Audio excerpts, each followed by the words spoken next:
como siempre le digo, la mejor opinión la tiene usted. Muchísimas gracias. No, gracias. En febrero del presente año, la primera sala de la Suprema Corte de Justicia de la Nación resolvió el amparo en revisión 162/2022, en el que se argumentaba la inconvencionalidad de los artículos 105 y 218 del Código Nacional de Procedimientos Penales y el cuarto de la Ley General de Víctimas. En la resolución se determinó que el Estado mexicano no está obligado a reconocer como víctimas a las personas que denuncian delitos de corrupción, ni a permitir su participación en un proceso penal en esta temática. Según las ministras y ministros, el acceso a la información y la participación a que se refiere la Convención de las Naciones Unidas contra la Corrupción solo se concibe desde una perspectiva de promoción de la lucha contra la corrupción.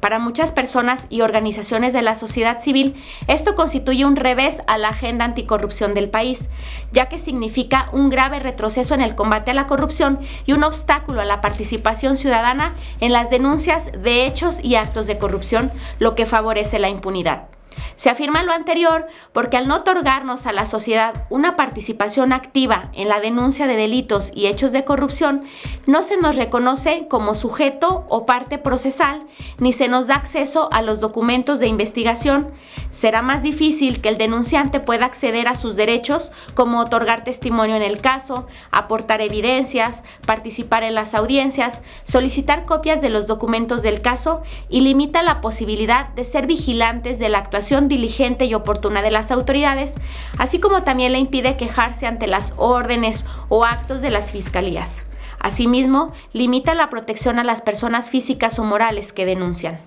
Todo lo anterior, sin duda, tiene un impacto negativo en la promoción de una cultura de la denuncia, pues se constituye como un grave obstáculo para la participación ciudadana en la lucha anticorrupción. Ante este escenario, es importante tener en cuenta que los delitos de corrupción afectan bienes jurídicos colectivos, como son el derecho a vivir en un ambiente libre de corrupción y el derecho a la adecuada administración pública. En tal sentido, su afectación nos conviene y nos afecta a todas y a todos los mexicanos y nos convierte en víctimas. Es incuestionable que existen delitos que afectan a toda la colectividad, por ejemplo, los delitos ambientales, pero dentro de esta categoría también se encuentran los delitos en materia de corrupción, por lo que en términos de la Constitución Federal, las leyes mexicanas y en una interpretación armónica de la propia Convención de las Naciones Unidas contra la Corrupción, sí es factible el reconocimiento como víctimas a personas denunciantes de corrupción. De hecho, diversas legislaciones internacionales como Francia, Argentina y Honduras reconocen la participación activa de organizaciones de la sociedad civil en procesos penales de corrupción. En el caso que les comento, parece que desafortunadamente la Suprema Corte omitió analizar integralmente el tema y realizó afirmaciones de gran trascendencia, pues podrían obstaculizar gravemente la lucha emprendida por la sociedad civil mexicana durante los últimos años para lograr este reconocimiento a la sociedad en un tema tan trascendente como es el del combate a la corrupción.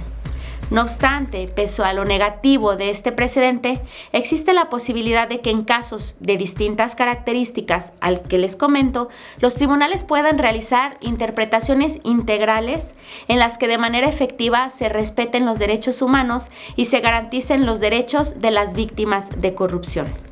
Sin embargo, este precedente nos revela la imperante necesidad de que el Poder Legislativo implemente reformas de reforzamiento para evitar que el reconocimiento de las víctimas de corrupción quede sujeto a la interpretación de las y los juzgadores. ¿O usted qué opina?